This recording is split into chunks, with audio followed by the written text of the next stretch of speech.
रहीम। आमिर शहजाद सिद्दीकी आपसे मुखातिब है अजीम मुल्तान के हवाले से। नाज़रीन करम, इस वक्त हम आज मैंने कुछ दिन पहले आपको शागर देश के हवाले से एक क्लिप दिखाया, आप लोगों ने बहुत पसंद किया। उसी की कंटिन्यूटी है। आज कुछ खानवादे ऐसे हैं मुल्तान में जिनकी अजमतों का जिक्र मुल्तान की तारीख के औराक पर महफूज है, और उनके तामीराती ज़ौक़ जो हैं वो इस वक्त मैं आपको दिखाने आया हूँ। शागर देश आले गर्देश का मस्कन है, और बताया था हजरत शाह यूसुफ गर्देश को तकरीबन 1000 साल से ऊपर हो गया मुल्तान है। उनकी तारीख मैं आपको बता चुका हूँ। हमारी तारीख का हिस्सा ये भी है कि पुरानी हवेलियाँ, कदीम और रिहाइश गाहें जो एक वक्त में अपनी पहचान हुआ करते थे, और यहाँ वो लोग रहा करते थे जो उस अहद के बड़े लोग थे। आले गर्देश का जिक्र जो है इस हवाले से मुल्तान के तारीख के औराक पर बड़ी अहमियत रखता है। जब आप लोहारी दरवाजे से यानी घंटा घर से हमाम वाली गली में दाखिल होते हैं, जब आप आते हैं तो सीधे आते जाएं, चंद पुरानी मकानात को देखते हुए आपका यहाँ आना होता है। और ये बंगला है मखदूम अली हुसैन शाह साहब गर्देजी का। उनका यहाँ क़याम था। आप इनका तामीराती ज़ौक़ देख लें। यहाँ बहुत ज़्यादा मेहमान आके रहा करते थे। मैं आपको साथ साथ दिखाता जाऊँगा। अब ये बेआबाद है, मगर अगले ज़माने की तामीर का एक नादिर नमूना मखदूम अली हुसैन शाह साहब गर्देजी, ये उनका दीवान खाना था, ये उनका बंगला था। यहाँ उनके मेहमान आके बैठा करते थे। इस वक्त बंद है, बिल्कुल स्मेल भी पैदा हो चुकी बंद होने के बाद, मगर उसका जो एक कदामत है, एक जो तामीराती हुस्न है, वो अपनी मिसाल आप रखता है। और यहाँ वो बड़े लोग रहा करते थे जो मेज़बानी किया करते थे। उस जमाने की सारी तामीर ये आपके सामने है। यहाँ आप देखें, यहाँ इसका माहौल देखें बंगले का। ये गुलाम गर्दिश हैं, ये मकान घरों को ठंडा रखने का सबब।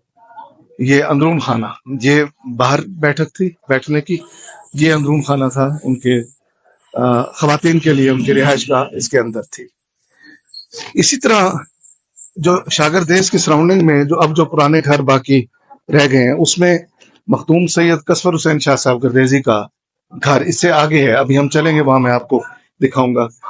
इससे आगे है कसवर शाह गर्देजी साहब का घर, जो है वो भी किसी शीश महल से कम नहीं है, वो भी देखने के लायक है। और इसी तरह हवेली सैयद रमजान शाह गर्देजी साहब जो है वो यहाँ कायम है। ये मौजूदा जो मखदूम है मखदूम रोशन शाह गर्देजी साहब, ये उनके यानी उनके वालिद रमजान शाह गर्देजी साहब के वालिद जो गर्देजी साहब रोशन शाह गर्देजी साहब के नासरुद्दीन शाह गर्देजी जो उनके नाना जी हैं, ये उनकी हवेली थी कदीम।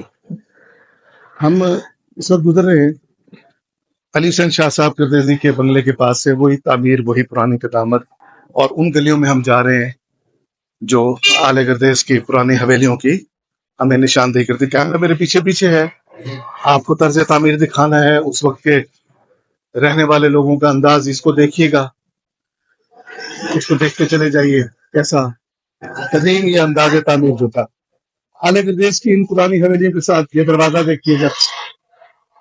अब ये लोग रहते हैं इस मोहल्ले में भी, अभी गर्देजों के अहबाब रहते हैं, मगर इससे पहले जब ये आबाद था, अब दुनिया बाहर चली गई, बाहर जाकर रहने लग गए, मगर इससे पहले जब ये आबाद था तो यहाँ बहुत रौनक हुआ करती थी।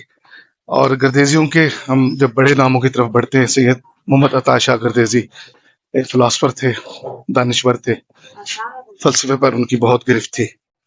इसी तरह सैयद सब्ते हसन शाह गर्देजी जो बाकायदा 71 और 65 की जंग में उनका एक रोल था। सैयद अहमद अली बख्श शाह गर्देजी मरहूम जो हमारे इस अहद के शायर करामल गर्देजी साहब के वालिद हैं, उनका कलम करताज से बहुत ताल्लुक था। और सैयद मुराद शाह गर्देजी बहावलपुर रियासत में अपना किरदार अदा करते रहे। ये शाह गर्देश का बुनियादी दरवाज़ा है दाखिल होने का। इसकी तामीर देखिए, इसका अंदाज़े तामीर देखिए कितना खूबसूरत है। गुमान है कि इसको भी कई सदियां बीत गई ये तैयार हुआ। और जो قسمت شاگردی صاحب کی حویلی میں نے آپ سے گزارش کی وہ یہ ہے، یہ حویلی ہے، یہ بات اس کو کبھی میں آپ کو اندر سے دکھاؤں گا. یہ بھی دیکھنے لائق ایک عمارت ہے اندر سے. اب وہ اس دنیا سے چلے گئے مگر تعمیراتی حسن آج بھی قائم ہے. یہ پرانی حویلیاں، یہاں رہنے والے بھی اب شاید یہاں نہیں رہتے یا وہ آگے کوچ کر گئے، جو خدا کا نظام ہے. مگر یہ جو تعمیراتی حسن ہے یہ اپنی جگہ قائم ہے. یہ چند پرانے مکانات، پرانی حویلیاں، کبھی میں آپ کو اس کے اندر بھی لے چلوں گا انشاءاللہ. ان کے صاحبزادے سید زاہد حسین گردئی صاحب سے اجازت لے کے کسی وقت ہم اندر چلیں گے. اپنا خیال رکھیے گا. اللہ نگہبان.